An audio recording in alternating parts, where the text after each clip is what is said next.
My name is Paul Redlick, and I am the president of the Tri-State Warbird Museum. I started with the museum through a series of circumstances that I guess in looking back would have never thought that it was possible. I had a business in Indiana that was restoring T6s. I was approached by our museum founder, Mr. David O'Malley, about purchasing a T6. We found him one in Alaska, and I ferried it back from Fairbanks. He had the airplane for several years, and then he bought a P-51 Mustang project. We restored that airplane, and then he bought a third and started talking about a museum. We talked for a year or so about his plans to start a World War II aviation museum in Claremont County. And in 2004, I told him, I'm going to sell my business and I'll come to work for the museum. At that time, we had purchased land here at the Claremont County Airport and started construction on the building. We have three primary things that we focus on. One is honoring our World War II veterans, primarily aviation veterans from all branches. We also have a maintenance and restoration function where we're preserving these airplanes to fly. That was one of the things that we decided early on about our museum, is that we wanted all the airplanes to fly, which is unusual. If you go to the Air Force Museum in Dayton or if you go to the Smithsonian, none of those airplanes fly and you're generally away from them. They have them cordoned off. We wanted our museum to be unrestricted so people could get right up to the airplanes, touch them if they want, see what they're really about. The third thing is education.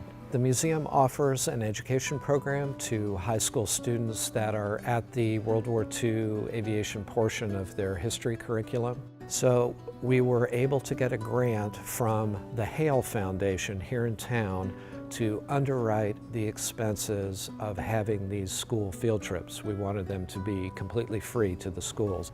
We have 7 airplanes. One of them is not a World War II airplane, it's a Piper Clipper. World War II airplanes, we've got a North American AT-6, which was an advanced trainer. All of the aviation cadets, whether you were in the Army Air Corps or in the Navy or the Marines, you flew the T-6. If you passed that advanced training course, then you got to go fly a single-seat fighter like the Mustang. We've got a Boeing Stearman, which was a primary trainer. That was the first airplane that you got to fly as an aviation cadet. It weeded out all the weak sisters. Whoever couldn't fly, they found out in the Stearman first.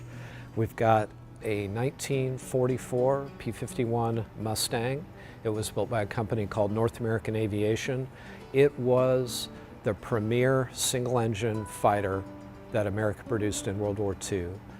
Its role was significant in that it turned the tide of the European air war, mostly because it was a very fuel-efficient airplane. At the beginning of America's involvement in the air war in Europe, we were flying bombers from bases in England into Germany. Those bombers were escorted by fighters, which kept the Luftwaffe from shooting them down, but at that time, the fighters did not have enough range to go as far as the bombers could. So there was a period of time where the fighters turned back and the bombers were unescorted.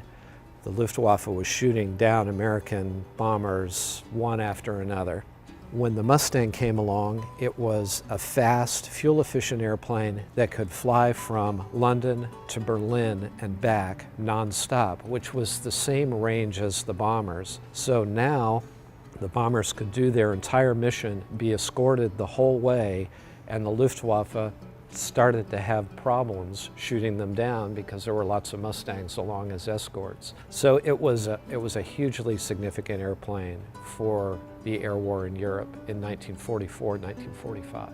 We've got a B-25, also built by North American, the same people that built the Mustang and the T-6. That is the same airplane that was used on the Doolittle raid, which was the first bombing of Japan after Pearl Harbor. Twin engine, medium bomber, saw service in all theaters during World War II. Fantastic, fantastic old bomber. We have a Grumman TBM Avenger, which was the largest single-engine torpedo bomber in World War II. It was also the same airplane that Bush 41 was shot down in. In World War II, he was a naval aviator flying TBMs off of carriers in the South Pacific. We have several rare airplanes here. The rarest we have is a German FW-190, which was the Luftwaffe's frontline fighter and an airplane comparable to the P-51.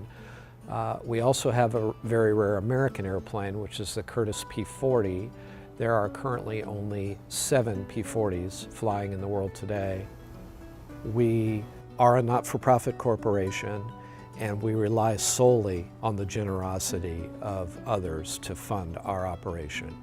We have had tremendous support from local Cincinnati businesses, just phenomenal success in raising money because our mission resonates with people. The idea that the World War II generation was America's greatest generation is still something that people can relate to and they want to support. Because the museum is an active restoration facility, we're not open every day because we have people working on the airplanes Monday through Friday. We're open currently Wednesdays from 4 to 7 p.m. and all day Saturday from 10 a.m. to 3 p.m. Our phone number is 513-735-4500. Our web address is Tri-State Warbird Museum.org. We encourage people to come out. We've got wonderful volunteer docents. They're very knowledgeable about the airplanes. You can get right up close. They can tell you anything you want to know about them.